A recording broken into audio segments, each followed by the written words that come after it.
नमस्कार प्यारे दोस्तों, कैसे हैं आप सब लोग। उम्मीद करता हूं कि आप सब लोग बहुत ही बढ़िया होंगे। दोस्तों, अगर आप रेलवे ग्रुप डी का फॉर्म भरे हैं तो दोस्तों इसका एग्जाम बहुत ही नज़दीक आ रहा है। अगर आप चाहते हैं कि हमारा सपना पूरा हो, रेलवे ग्रुप डी में आप सिलेक्शन लेना चाहते हैं, सो दोस्तों आपको बहुत ही अच्छे तरीके से मेहनत करना पड़ेगा, क्योंकि यहाँ पर बहुत सारे बच्चे फॉर्म भरे हुए हैं, ठीक है, और बहुत ज़्यादा कंपटीशन है। सो बच्चों, अगर आप चाहते हैं कि हमको इस एग्ज़ाम में सिलेक्शन लेना ही है तो आपको बहुत ही अच्छे तरीके से, बहुत ही परिश्रम करते हुए आपको मेहनत करना पड़ेगा, तभी आपका सिलेक्शन संभव है। सो दोस्तों, आज के इस वीडियो पर मैं साइंस के बहुत ही महत्वपूर्ण क्वेश्चन लेकर आया हूं, और ये क्वेश्चन बहुत बार एग्जाम में पूछे जा चुके हैं, एकदम सिलेक्टेड क्वेश्चन है दोस्तों, तो इसलिए वीडियो को पूरा देखिएगा। सारे क्वेश्चन आपको बहुत ही शालीनता से हल करवाऊंगा। और दोस्तों, इस चैनल पर आपको रीजनिंग, मैथ, जीके, जीएस की लगातार आपको प्रैक्टिस सेट मिलते रहेंगे दोस्तों, इसलिए अगर चैनल पर नए हैं तो चैनल को सब्सक्राइब करके बेल आइकन को प्रेस कर लीजिएगा और वीडियो को लाइक कर दीजिएगा, ताकि आगे भी आपको इसी तरह की इंपॉर्टेंट वीडियो मिलती रहे। तो चलिए आज का वीडियो शुरू करते हैं। साथियों, यहां पर जो क्वेश्चन है पहला नंबर का है कि धातु का उदाहरण है। यहां पर 4 ऑप्शन दिए गए हैं, आपको बताना है कि इन ऑप्शन में कौन सा ऑप्शन एक धातु है। तो देखिए, ऑप्शन ए पर दे रखा है कार्बन, ऑप्शन बी पर दे रखा है सिलिकॉन, ऑप्शन सी पर दे रखा है चांदी, और डी पर दे रखा है नाइट्रोजन। तो बताइए साथियों, आपको बताना है कि यहाँ पर जो है एक धातु का उदाहरण कौन सा है। तो आपका एकदम बिल्कुल right answer option number C हो जाएगा साथियों। ऑप्शन नंबर सी, आपका चांदी जो है ना, एक क्या हो जाएगा, धातु हो जाएगा, ठीक है। तो आपका राइट आंसर यहां पर क्या होगा, ऑप्शन नंबर सी होगा, ठीक है। चलिए, बहुत ही अच्छे तरीके से मैं आपको सारे क्वेश्चन करवाऊंगा, बस आपको वीडियो को अंत तक देखना है और चैनल को सब्सक्राइब कर लेना है, क्योंकि मैं यहाँ पर जीके, जीएस, रीजनिंग, मैथ सारे सब्जेक्ट की वीडियो आपको प्रोवाइड करता रहूंगा, ठीक है। अब देखिए, दूसरा क्वेश्चन है आपका कि रक्त की प्रकृति कैसी होती है। अम्लीय होता है, या क्षारीय होता है, या लवणीय होता है, या उदासीन होता है। तो बताइए दोस्तों, जो रक्त का प्रकृति है वो कैसा होता है, वो होता है आपका क्षारीय होता है। ऑप्शन नंबर बी आपका बिल्कुल सही आंसर हो जाएगा, क्षारीय होता है, ठीक है। चलिए दोस्तों, अगला क्वेश्चन आपका क्वेश्चन नंबर तीसरा दिया हुआ है। यहाँ पर क्वेश्चन कह रहा है दोस्तों कि के किसका रासायनिक संकेत है। क्वेश्चन नंबर 3 दिया है कि के किसका रासायनिक संकेत है, कार्बन का, या पोटेशियम का, या सोडियम का, या आयरन का। बताइए साथियों, इसका सही आंसर क्या होगा। बिल्कुल ऑप्शन नंबर यहाँ पर बी हो जाएगा। के जो है ना, किसका रासायनिक संकेत है, पोटेशियम का। आपने आवर्त सारणी में जरूर देखा होगा, के संकेत आपको जरूर मिला होगा पहली ही वर्ग में, ठीक है। तो वो क्या होता है, पोटेशियम होता है, ठीक है। ऑप्शन नंबर बी आपका बिल्कुल सही आंसर हो जाएगा, पोटेशियम, ठीक है।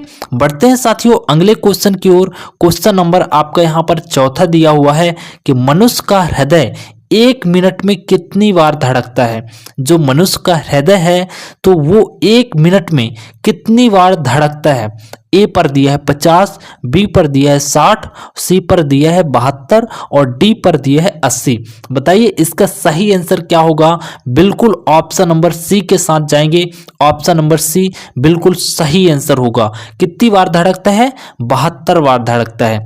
एक सामान्य मनुष्य का जो हृदय है 1 मिनट में 72 बार धड़कता है, ठीक है।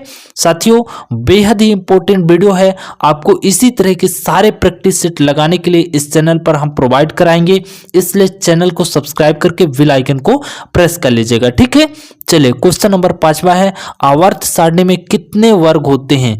बेहद ही इंपॉर्टेंट क्वेश्चन। देखिए, एक तो आवर्त होते हैं और एक होते हैं वर्ग। तो आपको यहां पर बताना है कि आवर्तों की संख्या कितनी है, ठीक है। तो कितनी होती है साथियों, यहां पर जो है आवर्त सारणी में वर्गों की जो संख्या है, वर्ग मतलब कि जो खड़े खड़े रहते हैं, इस तरह के कॉलम रहते हैं, ठीक है। तो ये कितने होते हैं साथियों, ये होते हैं आपके 18 होते हैं। तो ऑप्शन नंबर सी आपका बिल्कुल सही आंसर हो जाएगा, ठीक है। चलिए बढ़ते हैं अगले क्वेश्चन की ओर। देखिए यहाँ पे क्वेश्चन नंबर 6 दिया है कि कार्बन की संयोजकता कितनी होती है। कार्बन की जो संयोजकता होती है वो कितनी होती है। ऑप्शन ए पर दे रखा है 1, बी पर दे रखा है 2 और सी पर दे रखा है 3 और ऑप्शन नंबर डी पर दे रखा है 4। तो आपका बिल्कुल ऑप्शन नंबर डी सही हो जाएगा। जो कार्बन की संयोजकता है, ठीक है ना, वो कितनी होती है, 4 होती है। जो कार्बन होता है वो चारों तरह से किसी भी तत्व के साथ बॉन्ड बना सकता है, ठीक है। तो इसकी संयोजकता कितनी होती है, 4 होती है। चलिए दोस्तों अगला क्वेश्चन यहाँ पे देखते हैं। क्वेश्चन नंबर आपका 7 है कि वयस्क मनुष्य जो एक मैच्योर आदमी है तो उसके शरीर में कुल कितनी हड्डियां पाई जाती हैं। ए पर दे रखा है 100, बी पर दे रखा है 150, ऑप्शन सी पर दे रखा है 206 और डी पर दे रखा है 300। बताइए इसका सही आंसर क्या होगा। तो बिल्कुल सभी लोग बताएंगे ऑप्शन नंबर सी, क्योंकि एक स्वस्थ मनुष्य की जो हड्डियां होती हैं शरीर में वो होती हैं 206, ठीक है। चलिए अगले बढ़ते हैं अगले क्वेश्चन की ओर। साथियों यहाँ पर क्वेश्चन नंबर 8 दिया हुआ है कि जीवन की मूलभूत इकाई किसे कहते हैं। तो किसी भी जीवन की, किसी भी मतलब जीव के जो जीवन होता है उसकी मूलभूत जो इकाई होती है उसके शरीर की, वो क्या होती है, वो होती है कोशिका। क्योंकि कोशिका से ही मिलकर हमारा शरीर बना होता है, इसलिए शरीर की सबसे छोटी इकाई क्या होती है, हमारी कोशिका होती है, ठीक है। कोशिकाओं से मिलकर ऊतक बना होता है, ऊतकों से मिलकर हमारा अंग बना होता है शरीर का, और अंगों से मिलकर हमारा शरीर बना होता है, ठीक है। तो साथियों चलिए अगले क्वेश्चन की ओर। अब यहां पर देखिए क्वेश्चन नंबर 9 दिया हुआ है कि मानव शरीर में कितने फेफड़े होते हैं।